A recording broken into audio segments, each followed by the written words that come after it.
legalize marijuana. Hello, this is Stewart Richlin from 420lawoffice.com. Thank you very much for touching base. Those of you that have been following this YouTube site or my own website know that I've been a lawyer for about 25 years here in Southern California. And in addition to my broad civil practice, it's been my pleasure to represent medical marijuana collectives, co-ops, dispensaries, and patients for approximately 5 years under the Medical Marijuana Compassionate Use Act here in California. Today was some news about a dispensary manager named Virgil Grant, who was sentenced to 6 years in prison.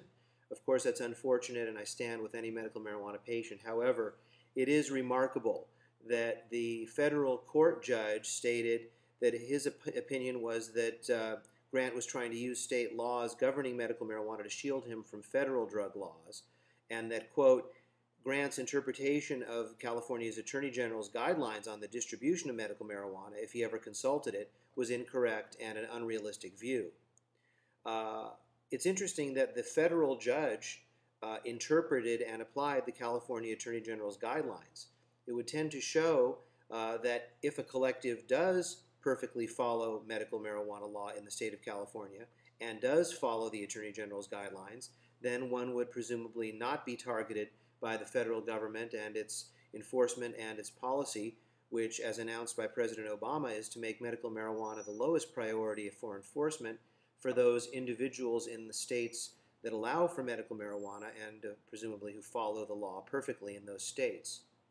Another concern about Mr. Grant's case was that he had just pled guilty in June of 2009 to a medical marijuana charge and yet continued to operate 2 storefront medical marijuana dispensaries until the investigators nabbed him again.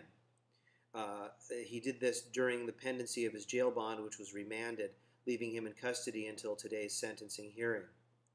This is very unfortunate for him and his family. However, it was his, presumably or reportedly, his marijuana that was involved in what started this whole problem near a fatal collision on the 101 freeway in Ventura County in 2007 when 20-year-old Jimmy White was driving his pickup truck and drifted into a shoulder. He struck a small SUV pulled over by the California Highway Patrol officer, killing the driver and paralyzing the motorcycle officer for life. Unfortunately, this is a terrible situation, and there was marijuana that was apparently traced back to his dispensary in Compton that led to the investigation of the Holistic Caregivers locations owned by Virgil Grant. But let's be realistic. How many hundreds of thousands of people are killed every single year because of alcohol? Now, are we going to try Seagram's and Smirnoff and Absolute for these deaths? Of course not, because adults are responsible for their own conduct, and we have laws in place to make adults responsible for their own conduct, and thus we don't need to add any special law or special enforcement against medical marijuana. So if someone is negligent and they drive intoxicated, throw the book at them. Now, why that would lead to an investigation of an otherwise legitimate medical marijuana dispensary, of course it shouldn't. Now, in this case, there was a reasonable question as to whether or not, indeed, Mr. Grant's dispensaries were legitimate under the law.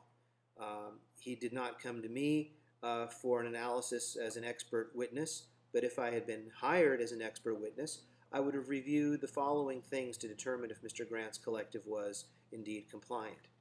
Number one, is it a nonprofit? Number two, is it properly run as a nonprofit, or are individuals getting illegal and improper compensation? Number three, how about the patients? Are they legitimate, and are the procedures in place legitimate to verify that patients are indeed patients? Does the collective contact the doctor to verify the recommendation? Does the collective take care of patients under 21, which is considered a federal felony and not recommended?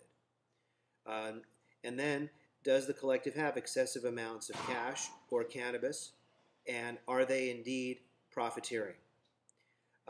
Furthermore, as far as local compliance, does the collective have a business license, seller's permit, and do they have appropriate documentation of their patients' recommendations, IDs, and confirmations of their having joined the collective.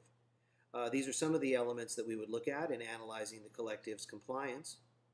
And furthermore, we would have a forensic analysis to verify that the collective is nonprofit. I recommend that you take a look at the Attorney General's guidelines. I think they're very well written. And let me know how you feel about them and how you would be able to comply and demonstrate compliance and what can be learned from the case of Virgil Grant. All right, well, take good care and continue to stay tuned here at 420lawoffice.com. And if you want to get a hold of our office, you can always reach us at 888-420-LAW-1. That's 888-420-LAW-1. Them legalize marijuana.